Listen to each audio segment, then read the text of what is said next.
La última ocasión nosotros estuvimos abordando la cuestión de la caída dentro del planteamiento que realiza Heidegger en Ser y Tiempo. Y lo que podemos añadir nosotros al respecto es lo siguiente, que esta caída es posible porque de hecho se funda en el ser mismo del hombre, cuya vida abarca una abundancia de posibles comportamientos a los que su libertad le permite sustraerse, o bien entregarse para situar así su respectivo emplazamiento definitorio, ¿no? Entonces aquí podríamos destacar que cuando se habla de caída, también esta es posible porque es la libertad la que permite, ¿no? Digamos, ya sea optar por una opción u otra, en tanto se nos presenta una abundancia de posibles comportamientos que no están estrictamente definidos, sino que se manifiestan como estas posibilidades hacia las cuales nosotros podríamos orientar, en todo caso, nuestro respectivo emplazamiento.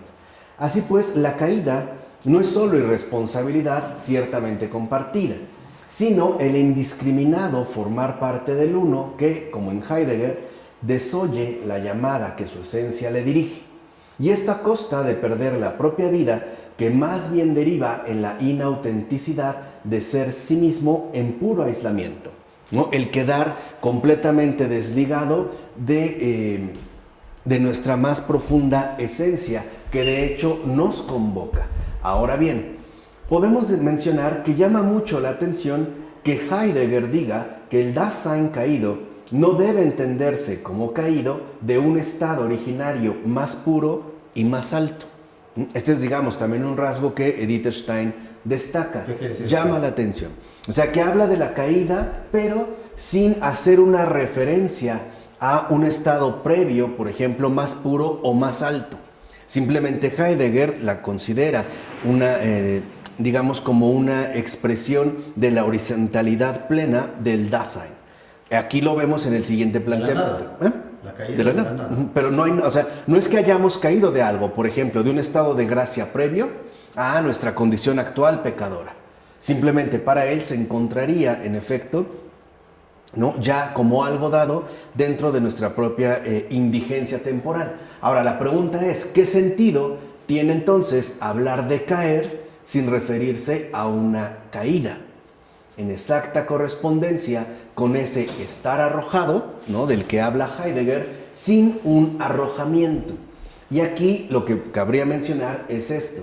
En todo caso, si es posible caracterizar como caído al ser del hombre cotidiano, es sólo por contraposición con su ser propio, del que también debemos tener conocimiento, y que es, según el ser, incluso más originario que el caído. Entonces, aquí lo que veríamos es que, según el ser, hay una realidad muchísimo más originaria, previa y en este caso fundacional, a la mención de este estado caído del ser del hombre cotidiano. Entonces, lo que vemos es que Heidegger no tiene en cuenta la diferencia entre la llegada al ser propio desde un estado de desarrollo anterior y el retroceso desde un estado de degeneración. En pocas palabras, nosotros podemos conducirnos ciertamente en un orden progresivo. Por ejemplo, cuando se habla de que nosotros vamos incrementando el ejercicio de la virtud, estaríamos hablando precisamente de un estado peculiar al que vamos arribando de manera gradual a partir de un desarrollo anterior. Aunque también podría darse el caso inverso, donde se presente un retroceso que nos va hundiendo cada vez más en un estado de degeneración. Entonces, lo importante en todo esto es que nos demos cuenta que si yo hablo de caída es porque en efecto hemos caído de algún lugar, ¿no? Ha habido un descenso, o en todo caso ha habido un hundimiento, lo cual apuntaría a la pérdida de ese ser más puro, más alto o simple y sencillamente más originario que el propio Heidegger se niega a reconocer, precisamente para no atentar contra su postulado, ¿no?, de un paganismo radical. Así, desde la imperfección de un grado de desarrollo anterior es posible, en el orden natural, elevarse a un ser más perfecto. pero de un estado de degeneración inicial no puede resultar ningún ser más perfecto según el orden natural. Y esta es una de las tesis fuertes que Edith Stein emplea. En primer lugar, nuestro estado al ser caído indica que sí podemos volver a levantarnos o reponernos, ¿no?, en el camino que nos conduciría, según el ser, a ese estado originario al cual en principio nosotros pertenecemos, ¿no? E incluso considerado, dice Edith Stein, desde el orden natural, podemos ver cómo una cierta cosa puede alcanzar un grado superior. Pero si consideramos, como quisiera Heidegger, que la caída o ese estado, ¿no?, caído es justo como el estado fundacional de todo, entonces no podría ni siquiera suponerse que pudiera resultarse un grado de perfección en el mismo orden natural. Aquí lo que vemos es que lo que sostiene Heidegger no es en principio un origen, sino un derivado. Uno puede hablar literalmente de caída cuando contempla de dónde es que uno ha caído. Por ejemplo, quizá una expresión muy clara al respecto es la siguiente. Cuando se habla de un ángel caído, esta palabra, esta referencia de caído, hace mención a lo que de hecho perdió. Es decir, cuando hablamos de un ángel caído, lo que estamos hablando en pocas palabras es de un demonio. Y este demonio es la degeneración en la cual incurrió debido a la caída. De tal forma que si hablamos de ángeles caídos, se refleja la pérdida de su ser más originario. En este caso podemos decir de su ser angélico. Ciertamente, todo caer presupone también en el tiempo una caída. No necesariamente en la existencia del individuo particular, pero sí como acontecimiento histórico bajo cuyos efectos se halla ahora el individuo. Entonces, no solamente se puede hablar, por ejemplo, de la caída de un Dasein, entendido según los planteamientos de la analítica existenciaria, sino que también podemos hablar en el propio tiempo, ¿no?, manteniéndonos fieles a la temporalidad, de una caída, por ejemplo, reconocida en términos de acontecimiento histórico, que es de hecho lo que, por mencionar un caso, describe y enuncia, narra de manera bastante profunda y pertinente Agustín en La Ciudad de Dios. De hecho, podemos decir que los 10 primeros libros de La Ciudad de Dios de San Agustín precisamente se concentran en narrar este acontecimiento histórico de caída que pertenecería, en este caso, al Imperio Romano. O sea, lo que hace Agustín ahí es mencionar los múltiples factores que intervinieron en la caída del Imperio de Roma, o sea, del poderío romano. Y una de las cosas fundamentales que Agustín toma en cuenta es el hecho de la pérdida, sobre todo, de las buenas costumbres. O sea, el efecto, digamos más bien la causa real de la caída del Imperio Romano es la degradación, ¿no?, o la corrupción de las costumbres en el campo de la moral, que llegó a darse como un acontecimiento históricamente conjunto y que se había visto manifestado justamente en el comportamiento errático y equivocado de los individuos que configuraban, en este caso, el antiguo imperio. Así, en todo caso, bien podría decirse que la doctrina cristiana del pecado original es la auténtica solución al enigma que plantea la exposición heideggeriana del Dasein caído. En pocas palabras, cuando se habla de un Dasein caído, en síntesis, tendría que expresarse más bien en términos de un ser en pecado, caído en este caso ya al estado de pecado, o simple y sencillamente de un pecador, tal y como nosotros ahora sí lo conocemos en el tiempo y reflejado o encarnado en la existencia de algún individuo en particular. Entonces, el problema con Heidegger es que, como ha decidido romper cualquier tipo de referencia a la revelación cristiana y tiene que recular hasta ese pasado, ¿no?, oscuro, remoto, es decir, pagano, encuentra serias dificultades al momento de tratar de presentar digamos, los contenidos básicos de su propia propuesta. Entonces, si no se habla de un pecado, literalmente el ser humano no podría considerarse caído. ¿Caído de qué? ¿O caído con respecto a qué? En todo caso, esta caída, por ejemplo, o esta indigencia tendría que ser contrastada a partir de un ser originario que reflejara, digamos, la pérdida, ¿no?, que se ha llevado a cabo. ¿Qué es lo que en este caso se ha perdido? Como cuando se habla aquí sí del paraíso perdido. Hay una pérdida. Aquí, si hablamos de un ser caído, tendríamos en primer momento que tener en claro de dónde es que cayó. En el caso de la doctrina cristiana del pecado original, soluciona este enigma de la caída al decirnos que en realidad de dónde caímos es del estado pleno de la gracia. Es decir, de esa absoluta e incluso podemos decir transparente en la medida de lo humano relación con el Creador, o de esta relación abierta pues con el Creador. De ahí se ha caído.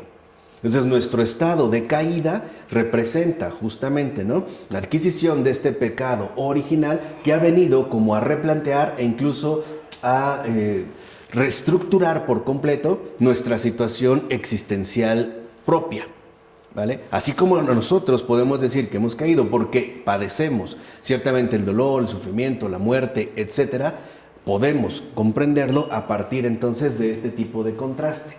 Ahora bien, ¿de dónde proviene el exigido conocimiento de un ser propio? Según Heidegger, el que llama debe ser al mismo tiempo el Dasein. Que la llamada parezca venir de más allá de mí y no de mí, se explica por el hecho de que el ser propio es lo máximamente extraño a quien está perdido en el uno, a quien no ha alcanzado, de acuerdo con el planteamiento heideggeriano, la iluminación. Ahora, ¿qué testimonio tenemos de que en contra de lo que parece, el interpelado sea al mismo tiempo el que llama? ¿Cómo puede uno mismo llamarse a sí mismo? Y no obstante establecer, por ejemplo, esta diferencia, como si el uno mismo de repente fuera algo más originario que el sí mismo que responde a esta llamada. Pues nada más que la posición fundamental de la que parte Heidegger en su obra y que de hecho es justo esta posición la que predomina en toda ella. ¿Cuál es? Que el solus ipse, o sea, el sí mismo, el solo sí mismo, el uno, es el ser privilegiado respecto a todos los demás. Es decir, aquel del que hay que esperar todas las respuestas sobre el ser. Pues es, según Heidegger, el último hasta el que se puede retroceder y tras el cual ya no hay nada. Entonces podemos decir aquí que, de acuerdo con Heidegger, aquel del que hay que esperar todas las respuestas sobre el ser es el hombre mismo. Y además el hombre mismo entendido en términos de pura temporalidad y por ende de nada, ¿no? En este caso de indigencia. No obstante, sus propias indicaciones atestiguan que no es el último, ni fundamentalmente ni explicativamente. En efecto, la manera en que el Dasein corresponde a la llamada de la conciencia es la resolución, en tanto que aperturidad eminente o ser en la verdad. Y aquí el ser del hombre asume su ser propio en tanto un comprensor estar vuelto hacia el fin, en este caso en un adelantarse hasta la muerte, ¿no?, que ya habíamos comentado la ocasión anterior. Con esto llegamos al rasgo esencial del Dasein heideggeriano, es decir, aquel en el que es evidente que Heidegger deposita todo el peso principal. Aquí está, por decirlo, ¿no?, la gran jugada filosófica que Heidegger emplea al respecto, y es esta, que el Dasein siempre se anticipa, que en su ver, ¿no?, que como ya hemos visto Heidegger denomina claridad, le va su poder ser. ¿Y qué es lo que expresa el nombre de cuidado? Entonces lo fundamental en este caso para Heidegger, o el rasgo esencial de este Dasein, es que siempre se anticipa, ¿no?, a su respectiva resolución. Es decir, siempre está vuelto hacia su verdadera resolución, que es su ser para la muerte. Y en eso le va precisamente, ¿no?, el que pueda constituirse como lo que propiamente es, en tanto Dasein. Ahí iría, pues, de por medio su poder ser. Entonces, en síntesis, puede decirse que la concepción fundamental es que el ser del hombre tiene su posibilidad más extrema en la muerte y que su estar abierto, eso es, su comprensión de ser peculiar, incluye de antemano esta posibilidad más extrema. Entonces, de antemano, digamos, la concepción antropológica que sostiene Heidegger vincula de una manera inseparable al ser del hombre con su respectiva realización en la muerte. Ahora, ¿qué es la muerte entonces?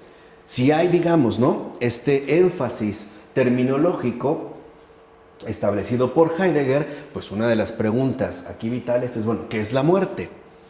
En cuanto tal, Heidegger responde, el fin del Dasein. Y enseguida añade que con esto no puede decidirse sobre la posibilidad de una vida después de la muerte. Entonces lo que vemos es que, en pocas palabras, todo empieza y acaba con el Dasein. Nada más. De tal manera que entonces el fin del Dasein es lo que representaría aquello que llamamos muerte. Entonces no tendría ya ningún tipo de connotación metafísica, e incluso sostiene Heidegger que ni siquiera podríamos, a partir, ¿no?, de encumbrar al Dasein, sostener por lo menos la posibilidad de una vida después de la muerte, puesto que la muerte misma es la resolución máxima y efectiva a la que puede ser conducido un ser humano, ¿no? Ya es decir, ya en tanto ha adquirido la cualidad de Dasein. Por ende, el análisis de la muerte queda, por así decirlo, de este lado, en tanto lo que humanamente nosotros hemos podido percibir, ya que únicamente se la contempla en tanto que referida al Dasein como la máxima posibilidad de este. Pero esta argumentación resulta muy extraña. Si el último sentido del Dasein es estar vuelto hacia la muerte, tendría que aclararse el ser del Dasein a través del sentido de la muerte. Pero ¿cómo es esto posible si no se puede decir de la muerte, sino que es el fin del Dasein? ¿No entraríamos en un círculo vicioso? Simplemente, ¿no?, en este caso, identificar o equiparar muerte con el fin del Dasein sería reducirlo absolutamente todo a la propia constitución fundante y originaria del propio Dasein, el solus ipse, ¿no?, que hace rato mencionamos. Ahora bien, puesto que Heidegger toma el Dasein con el significado de estar en el mundo, podría en efecto decirse que es posible que el estar en el mundo del hombre finalice sin que éste deje por ello de ser en otro sentido. Vamos, no tendríamos por qué de entrada suponer que es solo este estar en el mundo lo que configuraría de una manera completa y total la propia, digamos, realidad del hombre, ¿no?, o en este caso del ser humano. Es más, ¿podría subsistir algo de lo que se ha calificado como perteneciente al ser del Dasein si lo demás acaba? O sea, algo podría, digamos, conservarse a pesar de que todo lo demás acabara. De ser así, es decir, si en verdad cabe hablar de subsistencia, entonces no se trataría del Dasein. Aquí entonces uno de los puntos fundamentales que podemos nosotros apreciar es el siguiente. Para Heidegger, aquello que debe brindarnos todas las respuestas con respecto al ser es el hombre. Y el hombre tal y como se manifiesta en su estar en el mundo. Es decir, bajo este horizonte de temporalidad cuyo acontecer definitivo resulta ser la muerte. Entonces, como no hay una revelación, como ya no hay ni siquiera, ¿no?, una apelación a la trascendencia, entonces todo parecería quedar como bien encajado, única y exclusivamente a través de la exaltación de la dimensión antropológica. Y eso es lo que vemos en este planteamiento. Puede decirse, por tanto, que se comprende la esencia ontológica de la muerte si solo se reduce al fin del Dasein en su existencia terrenal y por ende al fin del hombre mismo. ¿O no será más bien que la muerte es tránsito de una manera de ser a otra? Digamos que estos cuestionamientos apuntan pues ya a dos cosas importantes. Número uno, ¿por qué suponer que el hombre, y solo el hombre, ¿no?, es el que posee las respuestas de todos los enigmas y misterios de esta realidad a la cual pertenecemos? Y número dos, ¿por qué considerar la muerte como un fin definitivo y no como un tránsito de una manera de ser a otra? En pocas palabras, la muerte no necesariamente tendría que ser clausura. También podría resultar asumida como apertura, es decir, como tránsito de una manera de ser a otra. Por eso cuando iniciemos, cuando demos inicio, acabando este apartado ya de Heidegger, del conocimiento a la metafísica, la primera parte la vamos a dedicar en exclusiva a la cuestión de la muerte, para poder, digamos, para ya no quedar como entorpecidos por estos planteamientos. Y la segunda parte de la metafísica ya tendrá que ver con la vida eterna. Así pues, de hecho, Heidegger pasa muy deprisa por encima de la pregunta sobre qué sea la muerte. La pasa, ¿no?, como rápido. Y en cambio se dedica por completo a la cuestión sobre qué experiencia se puede tener de ella, afirmando que no podemos experimentarla como muerte ontológica o morir de los otros, sino solo como existencial, es decir, en tanto algo perteneciente al Dasein. Esa sería, digamos, como la apuesta heideggeriana. De fondo, Heidegger, y esto es muy importante, omite la distinción tajante entre muerte y morir para hablar del terminar. Obviamente un terminar incluso existencial del Dasein. Tratemos de ver el porqué. Según la interpretación de Heidegger, morir es, cito, la manera de ser en la que el Dasein está vuelto hacia su muerte. Eso sería pues el morir. La manera de ser en la que el Dasein está vuelto hacia su muerte. Pero con ello no se alude al dejar de vivir, como tránsito de estar vivo a estar muerto, sino algo perteneciente al Dasein como tal, es decir, como algo constitutivo de este a lo largo de su duración, ¿no? Porque sabemos que estaría únicamente tejido por la temporalidad. Ahora, no chocamos otra vez aquí con una ambigüedad respecto a la muerte y al morir, esto es, como el fin al que el Dasein se dirige y al mismo tiempo como el dirigirse mismo. En el primer sentido, la muerte es siempre algo todavía pendiente. En el segundo, el Dasein mismo es un morir permanente. Entonces lo que vemos es que incluso el planteamiento que hace Heidegger, o la definición que da con respecto a la muerte, podría ser por lo menos bastante cuestionable. En tanto parecería desdoblarse, ¿no?, al hablar de muerte, como algo que estaría todavía pendiente, ¿no?, ese estar vuelto hacia su muerte, ¿no?, como algo que todavía pues no se ha conseguido, y en el mismo sentido algo que se va experimentando o que se va realizando de una manera permanente y constante. Y esto es justo porque Heidegger ha omitido la distinción entre muerte y morir. Mientras que en Heidegger el terminar se conjugan en esa manera de ser, es decir, en el morir. Entonces podríamos pues ya ver aquí dos situaciones distintas. La primera, cuando nosotros hablamos de muerte, siempre hablamos de algo todavía pendiente. Yo puedo hablar de mi muerte como algo que en efecto no he alcanzado. Pero yo puedo hablar de un morir en el sentido de que se va manifestando en mi propia realidad de una manera permanente.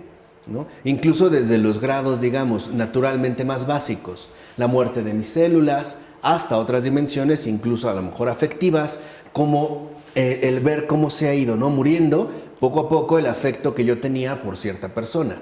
Pero la muerte, pues, como una realidad tajante que estaría por lo menos todavía pendiente. Entonces, tomemos primero la muerte en el sentido de lo que siempre está pendiente mientras dura el Dasein, que es uno de los rasgos que, por ejemplo, Heidegger atribuye a la muerte. Lo que siempre está pendiente mientras dura el Dasein. Ahora, ¿hay experiencia de eso? ¿Hay experiencia de lo que siempre está pendiente mientras dura el Dasein? Ciertamente la hay. Y como experiencia del propio cuerpo. En efecto, morir quiere decir experimentar la muerte en el propio cuerpo.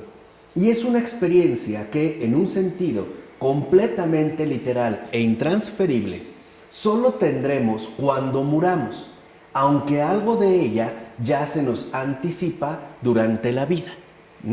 Nosotros, pues, ¿no?, tenemos unas ciertas dosis, ¿no?, continuas de la muerte, que estaría todavía pendiente y que nosotros experimentamos precisamente en el cuerpo como un morir, como un ser finalmente, ¿no?, que está expuesto de manera constante e ineludible a este morir, que algunos hoy en día, por ejemplo, relacionan de una manera quizá un tanto precipitada con el envejecimiento, ¿no?, con el deterioro del cuerpo o bien con la corrupción. De hecho, lo que Heidegger llama morir, que sería el estar vuelto hacia la muerte o adelantarse hasta la muerte, da testimonio de tal experiencia. Aquí sí podríamos hablar nosotros, ¿no?, Heidegger tiene razón, del morir. Ahora bien, aquello ante lo cual uno se angustia es justamente el poder no ser que experimentamos. Y que de hecho queda atestiguado por la experiencia de la nihilidad de nuestro ser en tanto fuente real de nuestra respectiva angustia. Entonces, lo que podemos ver en este caso es que la angustia no sería justamente lo constitutivo, ¿no?, de mi propia configuración, como sostendría Heidegger, sino algo que brota del poder no ser que experimentamos, o sea, aquello que se vería reflejada por la experiencia que tendríamos de nuestra propia, de la nihilidad de nuestro ser, en tanto percibimos o experimentamos que no somos realmente como nosotros podríamos llegar a suponer. De tal manera que entonces, ante lo que uno se angustia, es este poder no ser, que nos va como amordazando y que nos remite, en último término, a la nihilidad de nuestro ser. Así pues, aquello por lo que uno se angustia es el ser como una plenitud que se desea conservar y no perder. O sea, lo que realmente nos angustia, pues, no es en sí la muerte, sino el poder perder la vida. Porque eso es lo que poseemos. Y esto puede parecer una banalidad, pero de hecho constituye, ¿no?, el núcleo más importante en términos significativos entre estos dos planteamientos. Lo que nos angustia realmente no es la muerte, sino la pérdida de la vida. El tener por lo menos que renunciar a nuestra forma experimentada y conocida, nada más. Eso es lo que realmente fomenta la angustia. No es, pues, la muerte en sí, sino el tránsito de un modo de ser a otro. Y por lo tanto, la posibilidad real y latente que tenemos de perder incluso la propia vida, por más que nosotros quisiéramos retenerla, ¿no? Esto incluso se podría haber manifestado de manera bastante gráfica y de manera muy expositiva en la situación que puede atravesar una persona en agonía, ¿no? Cuando una persona está en agonía, literalmente este agonía, este combate, decimos que está, ¿no?, en su lucha final entre la vida y la muerte, ¿no?, Por lo regular lo que vemos es que lo que le preocupa es que tendrá que dejar de vivir. Y esto es exponerse a una situación por completo ajena a nosotros, puesto que lo único que hemos experimentado en un sentido pleno, ¿no?, en nuestra existencia es la vida, no la muerte. Hemos experimentado el morir, es cierto, pero no la muerte en cuanto tal. De tal forma entonces que vemos que la angustia adquiere una significación completamente distinta. Lo que me angustia es perder la vida, no la muerte. Aunque eso sea, digamos, parte de, ¿no? Sería pues este tránsito que me conduciría de un modo de ser a otra forma distinta, ¿no? Y es precisamente lo que Heidegger nunca menciona en todo su análisis del Dasein, y que sería lo único mediante lo cual éste tendría tanto un fundamento como un suelo firme donde pisar. De hecho, si el Dasein fuera simplemente no ser, tal y como Heidegger sostiene, entonces no sería posible la angustia ni ante el poder no ser, ni por el poder ser, que es justo la máxima tensión existencial que ciertamente experimentamos. En pocas palabras, si verdaderamente el Dasein fuera no ser, cuando apareciera la resolución definitiva en este no ser, no nos causaría la más mínima extrañeza, mucho menos la angustia.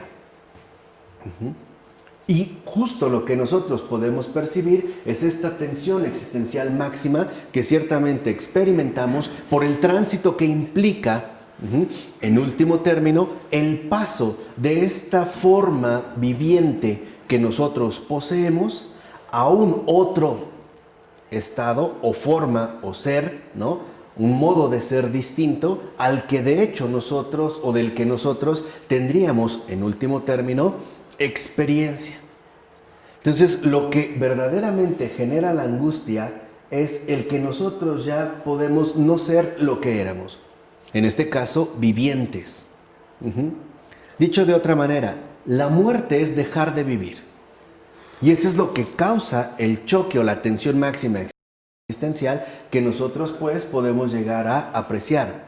De otra forma, vuelvo a repetir, si simplemente fuéramos no ser, cuando apareciera la resolución definitiva en forma de muerte, lo veríamos de una manera absolutamente normal. Entonces, aquí, ¿qué es lo normal? La vida, no la muerte. Y lo que nos angustia es la suspensión, por lo menos, ¿no?,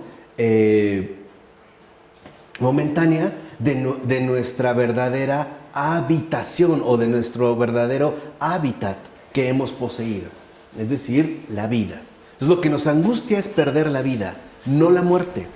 La muerte resultaría, en todo caso, justo aquello que nos sorprende por su extrañeza radical con respecto a lo que en verdad somos. No sé si se entendió bien clara esa expresión de la angustia, porque es muy importante con respecto a lo que Heidegger sostiene. Ahora, no obstante, ambas cosas son posibles porque el ser humano es parte de una plenitud de la que continuamente algo se pierde y algo se obtiene, precisamente a través de nuestro constante vivir y morir al mismo tiempo. Ojo, no confundamos morir con muerte, ¿vale? Por ejemplo, nosotros hemos perdido juventud, pero hemos ganado a lo mejor madurez.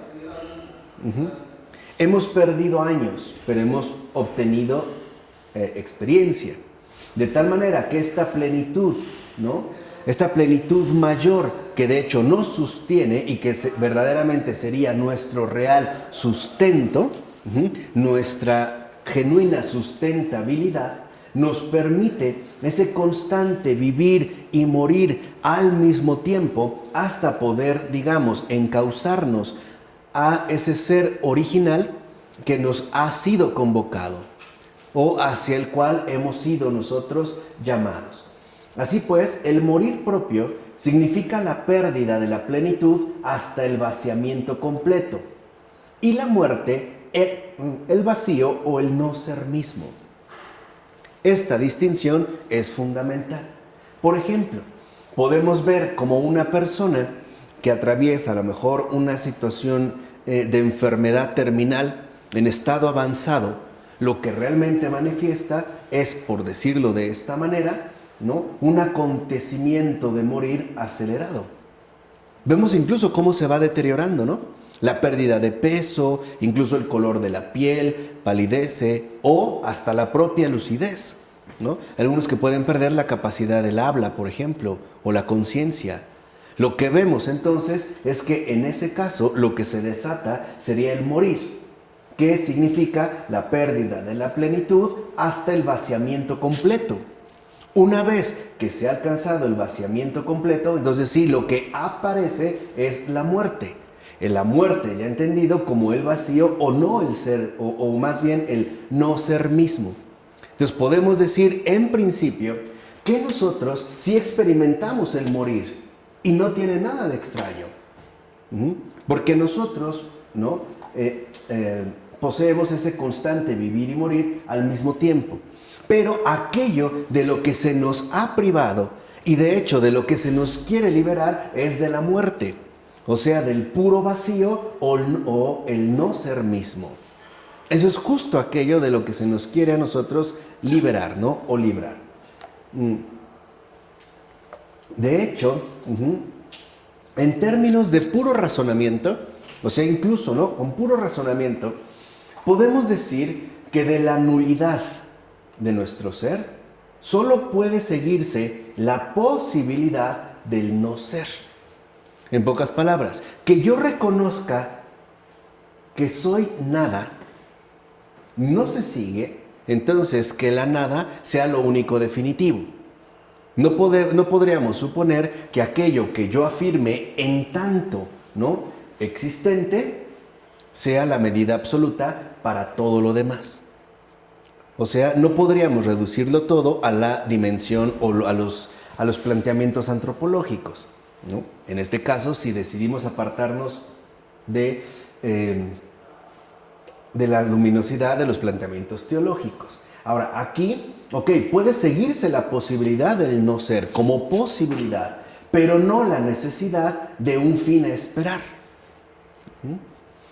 Y sin menoscabo de la angustia, es tan fuerte la seguridad del ser en la natural y sana sensación de vivir del ser del hombre en cuanto tal, que uno no se creería la muerte si no hubiera algunos testimonios de ella. Entonces podemos decir que para nosotros la muerte nos es accesible de una manera indirecta, o sea, por testimonios, ¿no?, en este caso, circundantes o cercanos, pero nunca por una fuente directa. Al grado de que lo que nosotros podemos afirmar es que aquello de lo cual sí tenemos una absoluta y radical experiencia es del vivir. Es más, del vivir en cuanto tal. Al grado que este vivir se puede ver incluso a sí mismo contrastado por la experiencia innegable del morir. Por ejemplo, cuando una persona decía, es que antes yo tenía más elasticidad, o antes caminaba más rápido, ¿no? O antes tenía muy buena memoria, ahora ya me falla mucho la memoria, ¿no? O incluso el funcionamiento mismo de mis propias facultades y órganos, ¿no? Ahora ya me duelen las piernas, ¿no? O ya tengo la vista cansada, se ha vuelto borrosa. O sea, podemos nosotros experimentar un deterioro, porque este morir, ¿no?, nos acompaña. Pero de hecho, lo podemos nosotros captar e incluso lo podemos nosotros distinguir de nuestra experiencia primaria y fundamental del vivir. Entonces, lo que quiero aquí que entiendan es que en realidad lo que genera la angustia, pues, no es la muerte, sino el dejar de vivir. Porque es la única sana sensación y experiencia que hemos tenido en cuanto tal. O sea, en pocas palabras, la muerte no es algo natural para nosotros. Morir sí, pero la muerte no. ¿Sí se entiende esta situación? La muerte es absolutamente ajena. Es más, yo me atrevo a decir, ¿no?, parafraseando un poco el planteamiento de Emmanuel Levinas, es justo lo totalmente otro con respecto a nosotros. Al grado de que esta muerte en cuanto tal, ¿no? Como este no ser o este vacío pleno, no nos resulta ni digerible ni realmente comprensible. Lo podemos ver en ejemplos bien sencillos, partiendo, ¿no?, de nuestra experiencia ordinaria. Si la muerte fuera algo natural, ya no nos asombraría de que alguien esté muerto. Lo veríamos como parte de un proceso del cual nosotros, asimismo, formamos parte, ¿no? O sea, en pocas palabras, no habría luto, ni tristeza, ni llanto, ni funerales. Algo así como a lo mejor cuando a una persona se le cae una uña o el cabello. Bueno, se duele por la apariencia que tenemos, ¿no? Estamos siendo atacados por la invencible calvicie. Pero bueno, no lo vemos realmente como algo tan lejano. Pero cuando aparece la muerte, ahí sí hay algo totalmente diferente. Ahí aparece ese totalmente otro del cual no tendríamos ni siquiera la más mínima relación, vinculación o algún tipo, digamos, básico de percepción o experiencia. Por ello, no es casual que incluso nuestra cultura, que atenta, ¿no?, fuertemente contra esta experiencia de muerte, y nos quiere disfrazar incluso el morir, ¿no? Cuando una persona fallece, vemos que lo primero que hacen es arreglarlo, ¿no? Lo pintan, lo cosen por dentro, les ponen algodones, para que nosotros lo veamos únicamente como si estuviera dormido. Es decir, nos privan incluso de la cercanía con la muerte, como algo que verdaderamente nos consternaría. Y que nos invita a su vez a tomarnos en serio lo que sí poseemos, es decir, la vida. Por eso en la Edad Media era tan importante y tan esencial el llamado memento mori. El no olvidarse aquel has de morir. Te ha de llegar el momento de la muerte, ¿no? Acuérdate, ¿no?, que en algún punto aparecerá la muerte en tu vida. Aparecerá. No es que surja. O sea, nosotros no venimos de la muerte, pues, venimos de la vida. Ahora, esto se hacía con un fin en particular: fortalecer y cultivar la vida que de hecho sí se nos ha otorgado. Por eso incluso podemos ver algunas pinturas antiguas donde se retrata al difunto plenamente agusanado, ¿no?, o ya totalmente deteriorado, para entender que nosotros debemos de ser vigilantes con respecto a lo que sí poseemos, o sea, en este caso la vida. Por eso, si lo ven, era como un recordatorio, ¿no?, del cuidado de la vida a través de la aparición de la muerte, pero no porque tuviera algo que ver con nosotros de una manera directa. Incluso no se detenían ahí. Podían colocar al difunto, los familiares, ¿no?, bastante consternados, llorando, y los dos bandos, el angelical, ¿no?, y el diabólico al lado, tratando de disputarse esa presa, ¿no? Finalmente, ¿de qué lado, ¿no?, iba a acabar? Bueno, dicho de otra manera, lo que siempre experimentamos es la vida a la cual pertenecemos, y la muerte es más bien una especie de amenaza que nos acecha y nos angustia por su misma extrañeza. Aquí sí, ¿qué es la nada? Perdón, ¿qué es la muerte? Nada. Nada. Y es eso lo que a nosotros más bien nos angustia. Además, la cercanía, ¿no? Incluso hasta las, digamos, las representaciones más habituales o más familiares con respecto a la muerte, ¿no?, la representan como un esqueleto, ¿no?, con cierta capa y una guadaña. O sea, no como algo que salga de nosotros, sino algo que viene por nosotros. En pocas palabras, esta digamos, ¿no?, intuición bastante certera de que la muerte es algo extraño a nosotros, viene por nosotros, ¿no? No es que se realiza desde nosotros, ni que es nuestro ser más originario, ni que es nuestra culminación, ni nuestra resolución, ni nada por el estilo. Incluso las representaciones más básicas, vuelvo a repetir, con respecto a la muerte, afirman que la muerte viene por nosotros, o que nos ha llegado la hora de la muerte. Y habría que entenderlo como la hora de, ¿no?, de estar frente a frente con esa extrañeza absoluta. Es decir, aquí sí, con esa nada. Ahora bien, fíjense, los testimonios acerca de la muerte existen. Es lo que ocurre en estados próximos al morir, una enfermedad grave o directamente a través de una amenaza inminente de muerte. En estos casos, tenemos una experiencia real del morir, aunque ésta no llegue a su fin si pasa el peligro.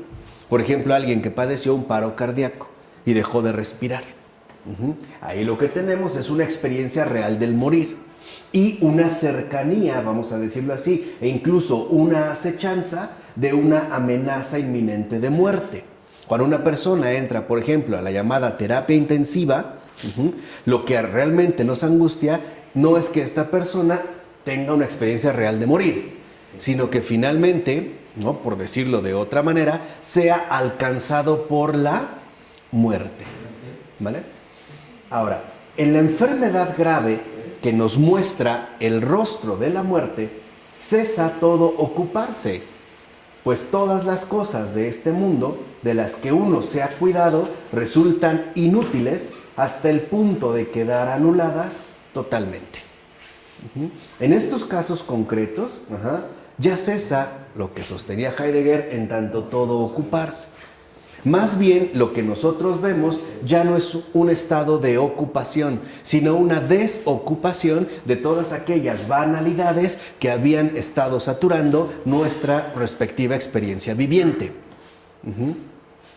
Incluso, digamos, situaciones que podían resultarnos a nosotros tan fundamentales, ¿no?, como quizá, a lo mejor, no sé, el lavado de los dientes, ante una enfermedad grave que nos muestra, ¿no?, la amenaza inminente de muerte, esas situaciones pasan de lado. Se banalizan, pues, se trivializan. ¿Y por qué se trivializan? Porque la amenaza inminente de muerte, ¿no?, desata en nosotros todo un verdadero estado de angustia. Ante esa extrañeza, ¿no?, que no sé conocer ni reconocer y mucho menos experimentar. Porque sería, vuelvo a repetir, lo totalmente otro a lo que de fondo somos, es decir, a nuestro verdadero sustento. Si nosotros, como ya lo sabemos, se afirma, ¿no?, en la doctrina católica, fuimos hechos por la vida, entonces también fuimos hechos para la vida. De ninguna manera fuimos hechos ni para la muerte ni por la muerte. La muerte, en síntesis, no tiene nada que ver con nosotros. Es completa extrañeza, es algo absolutamente ajeno a nosotros, aunque eso, dijimos, no nos exime de la experiencia real del morir, es decir, del morir, aunque no necesariamente con la muerte. Ahora, ante todo, destaca el cuidado por aquello que no podemos controlar. Por ejemplo, el cuidado exclusivo por el propio cuerpo, ¿no? Incluso peinarse de tal forma o estar maquillada, o sea, cuando ya es una situación verdaderamente grave, ¿no? O, como se menciona en los términos actuales, una situación verdaderamente crítica.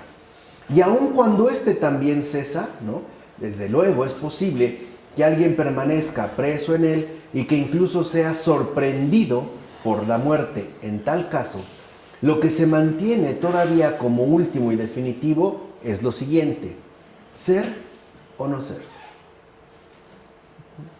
Entonces, aquí lo que nosotros podemos percibir es que la muerte siempre nos toma por sorpresa.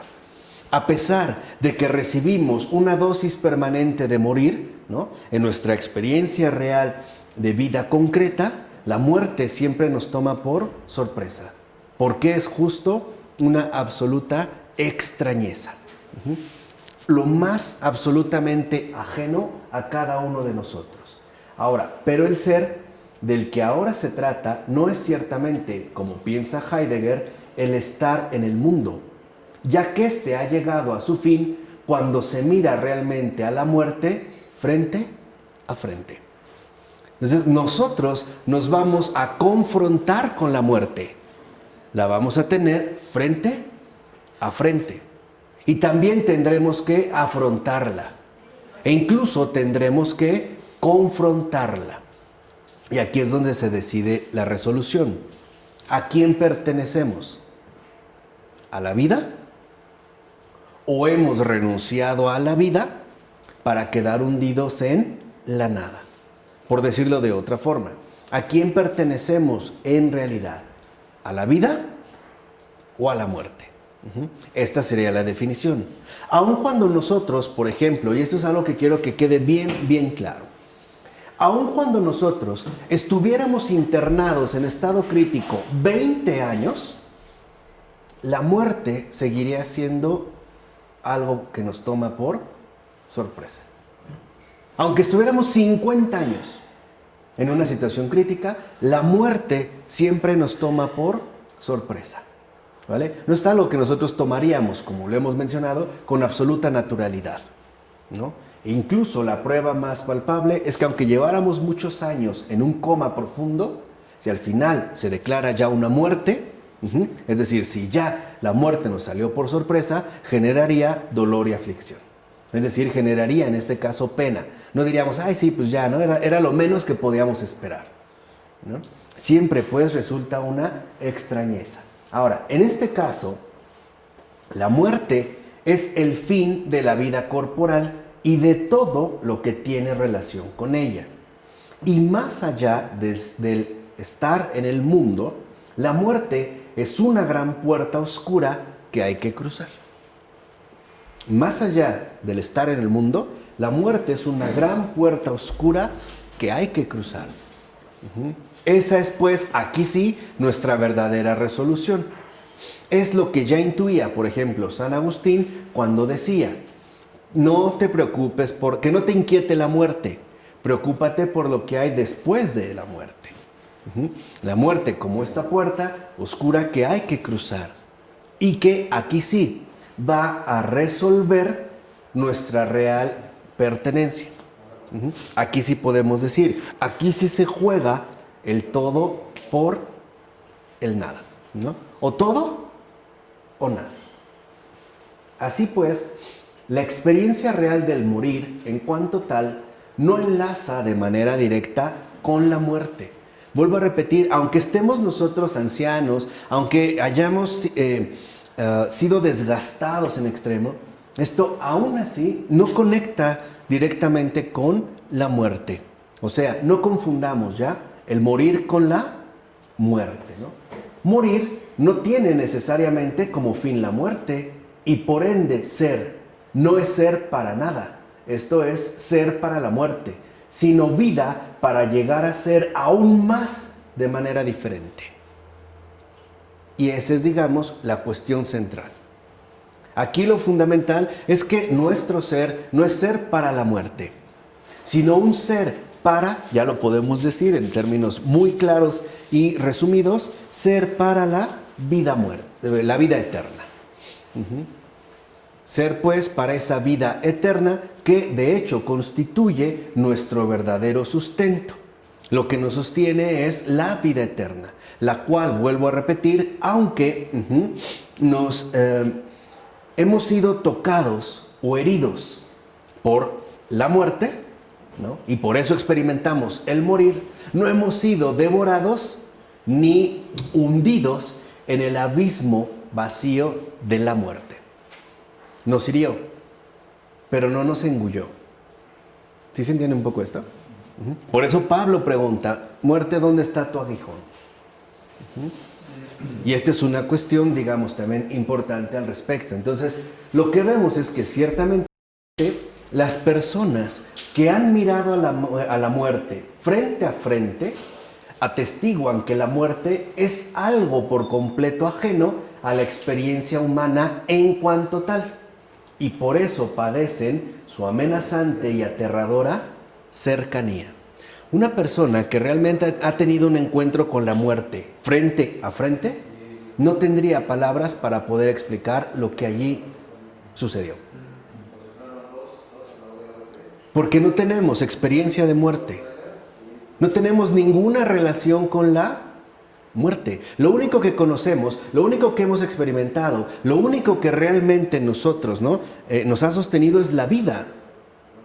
Claro, podemos hablar del morir, pero con la muerte no tenemos absolutamente nada que ver. Y por eso nos resulta tan amenazante. Por eso digamos, en términos incluso ya un poco puristas, ¿no? De lenguaje, no sería adecuado decir que esa persona va a morir, sino que esa persona, ahora sí, se va a ver cara a cara con la muerte. No es tanto como decir te vas a morir, como si fuera un proceso natural, ¿no? De desarrollo. Eso sería sostener lo que dice Heidegger. El morir que nos va a conducir a la muerte. Bueno, pues ya, no es cierto.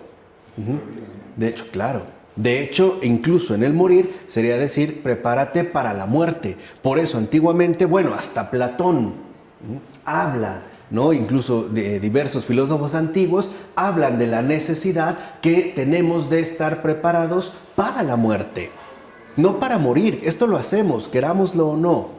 Y tiene una implicación metafísica, teológica distinta que ahorita no viene al caso, pero en realidad es prepárate para lo absolutamente extraño, para la muerte.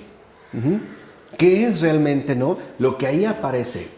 No tenemos ni la más remota idea. ¿Y quién decía si todas las noches morimos? Porque él te acabará la muerte. Porque lo que pasa es que morimos, es cierto. Lo que decíamos, basta con ver una fotografía para ver que en mí digamos, he atravesado el proceso de morir, he envejecido, pero con la muerte no he tenido nada que ver. O sea, yo no he sido tocado por la muerte, en ningún momento.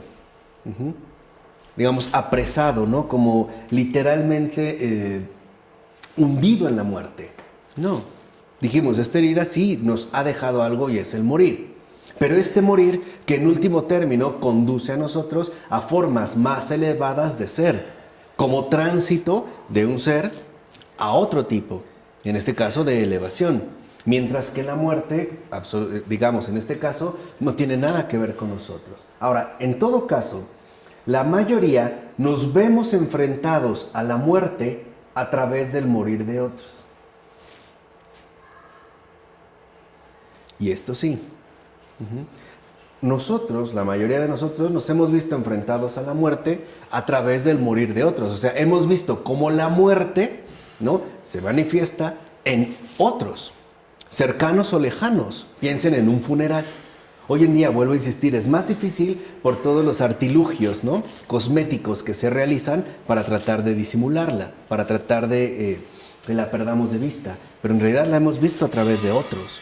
E incluso no hay que olvidar que la muerte, sobre todo, se identificaba de manera muy concreta con el cese definitivo de las funciones cardíacas, o sea, con el paro del corazón.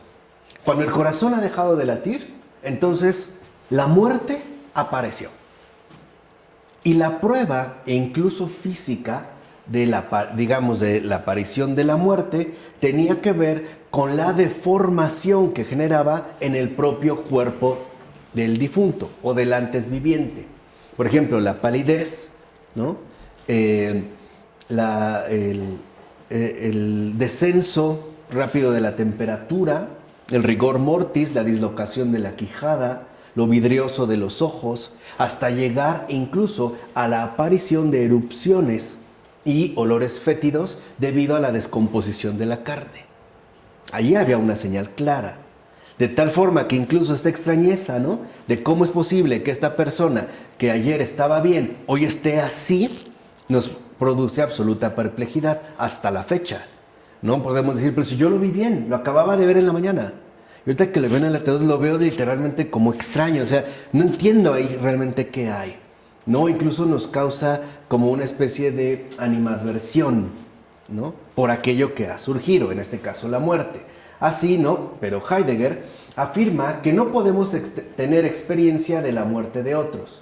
Y ciertamente no la experimentamos como la nuestra, no como mi muerte, pero sí como esa muerte que ha alcanzado a otro, por ejemplo, de mis prójimos. Ahora, pero Heidegger se equivoca porque el morir y la muerte de los demás son fundamentales para nuestro conocimiento de ambos y por lo tanto fundamentales también para nuestra comprensión del propio ser y del ser del hombre en general. De hecho, no creeríamos en el fin de nuestras vidas y no comprenderíamos la angustia si no experimentamos constantemente que los demás mueren.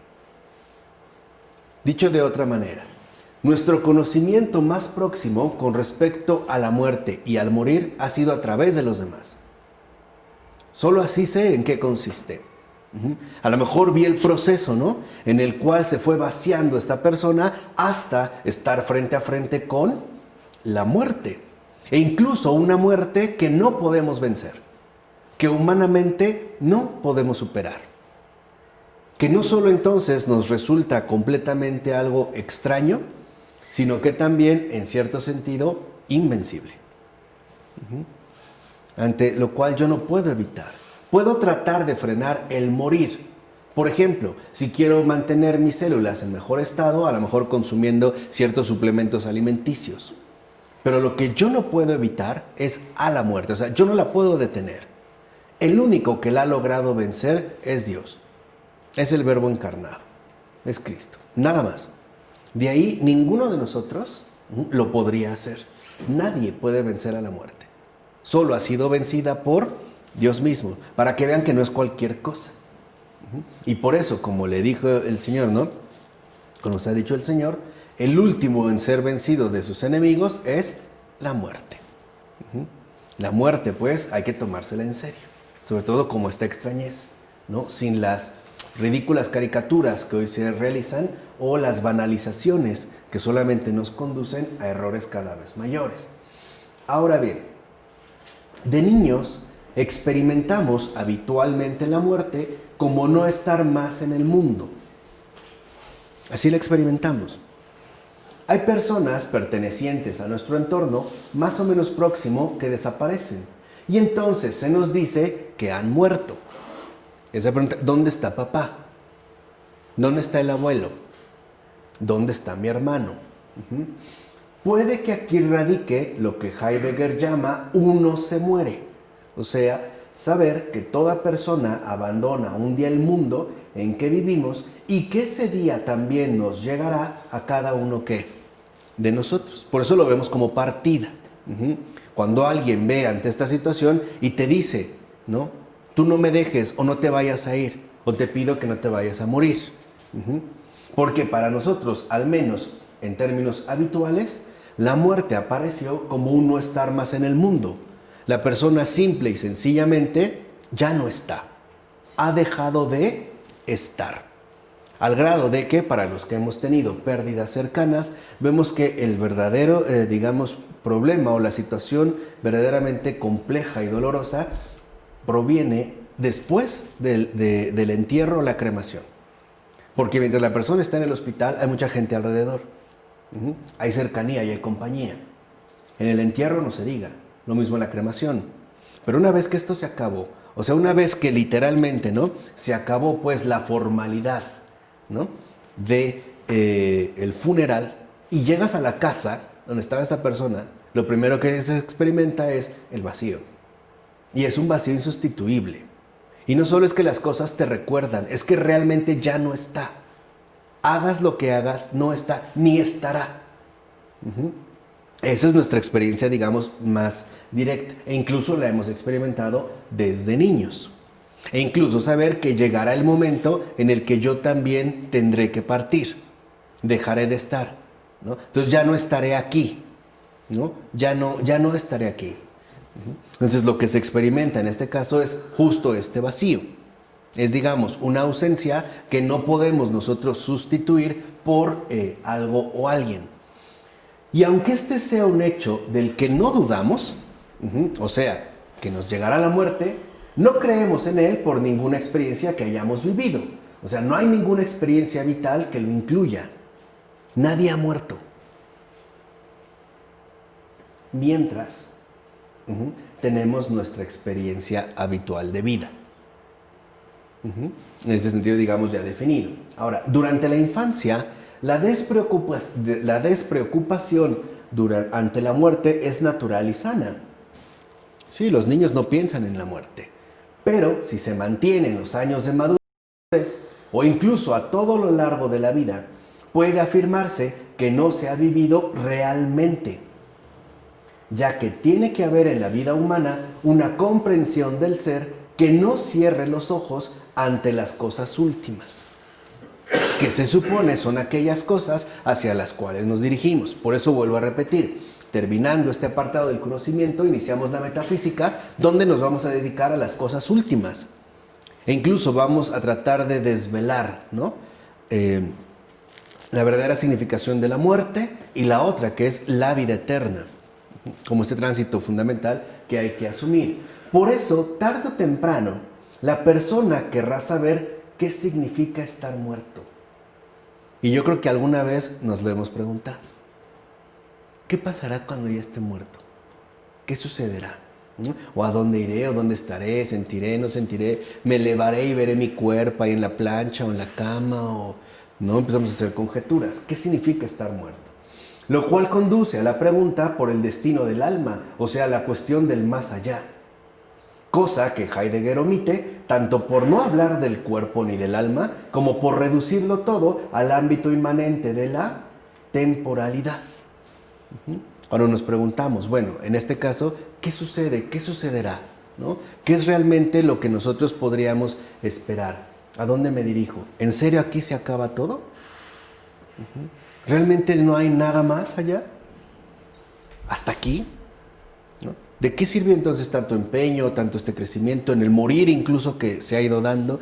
¿Carece todo de sentido? Nos hundimos pues en ese caos informe de vacío, de nada, ¿no? De vaciedad, o sea, de carencia total. Ese es por lo menos el cuestionamiento hacia el cual nos conduce hacia esas cosas últimas. Y esta pregunta solo está justificada cuando, además de haber visto algún muerto, también se ha convivido con el morir en cuanto tal. Todos, por lo menos, o casi todos, hemos visto un muerto. Y también se ha convivido con el morir en cuanto tal. En efecto, para quien es testigo de una penosa agonía, y el ser humano está siempre llamado a testificar en todo la verdad, el uno se muere, pierde su supuesta relevancia, ya que cuando la lucha acaba el hombre que la ha mantenido y se ha desgastado en ella, ya no está. O sea, lo que de él queda ya no es él mismo. O si identificamos de manera inmediata el cadáver con la persona viva, ¿no hay una distinción tajante y radical entre uno y otro? Hay una distinción absoluta. No podemos decir el cadáver sigue siendo el mismo, trátalo con cuidado. Es más, por eso a veces hay como nuestras incertidumbres o inquietudes al respecto. Sabemos que no es el mismo, pero justo porque ha sido otro, porque esta persona era, ¿no?, de otra forma, o no era lo que ahora vemos, tratamos de mantener incluso un trato cuidadoso. Tampoco agarramos un cadáver y lo azotamos al suelo, ¿no?, o le torcemos la mano, o le picamos los ojos. Pero no lo hacemos por el cadáver. Lo hacemos por la relación con quien era. ¿Sí me explico? O sea, esto es lo que en efecto marcaría una distancia esencial entre él mismo, la persona, y ahora en lo que se ha convertido, lo que queda, el resto, lo que ya no es él. ¿Qué no es él? Este cadáver muerto, este muerto. De tal forma que entonces, vuelvo a insistir, esto nos puede generar una verdadera extrañez. Entonces la pregunta es, ¿dónde está él mismo? ¿Dónde está lo que hacía de él ese hombre con vida? Porque entonces para Heidegger sería todo otra vez, ¿no?, lineal. Pues ahí está el mismo, no es el mismo. O sea, es el mismo realmente al que hoy abracé y le di la mano, el que ahora está helado, o incluso el que empieza a emanar, ¿no?, olores fétidos y pútridos. No creo. No creo que se dé esta continuidad. ¿Dónde está el mismo? ¿Dónde está lo que hacía de él ese hombre con vida? Si no podemos dar ninguna respuesta a esto, el sentido de la muerte no se nos abre plenamente. O sea, tendríamos nosotros que ser capaces, ¿no?, de indagar en este sentido, intentar esta respuesta. ¿Dónde está el mismo? ¿Dónde está el que estaba vivo y que ahora definitivamente no lo encuentro en este cadáver? Por eso incluso cuando una persona está ante un cadáver, una de las convicciones que tenemos es que ya no está ahí. Ahí hay algo. Un cadáver, ahí hay un muerto. Pero la persona que yo conocí, o incluso la persona que yo amé, ya no está. Ya no está. Por eso no lo queremos retener. Sabemos que ya no está. O sea, esto que ahora quedó es como lo último, ¿no? Como una especie de manifestación residual de lo que era. Figura. Una figura, o sea, incluso me atrevería a decir, una especie como de residuo, ¿no? Último, que no nos vincula directamente con la persona viva. Ya no es, ¿no? Ya no está, simplemente se ha ido. Así pues, ¿no? Lo que nosotros tendríamos que darnos cuenta es dónde está él mismo. ¿Dónde está lo que hacía de él un hombre, una persona con vida? ¿Dónde está? Si nosotros, como se mencionó aquí, no podemos dar ninguna respuesta, decimos, no sé, quién sabe, pues no hay nada, entonces el sentido de la muerte no se nos abriría plenamente. Y de este sentido, el que buscaremos desentrañar la siguiente ocasión. ¿De acuerdo? Pero yo creo que vale la pena quedarse con esto. ¿Dónde está esa persona? ¿Dónde quedó él mismo? Es esto, este cadáver, ¿no? La persona que yo conocí, la persona que yo toqué, ¿dónde está? En nombre del Padre, del Hijo, del Espíritu Santo. Amén.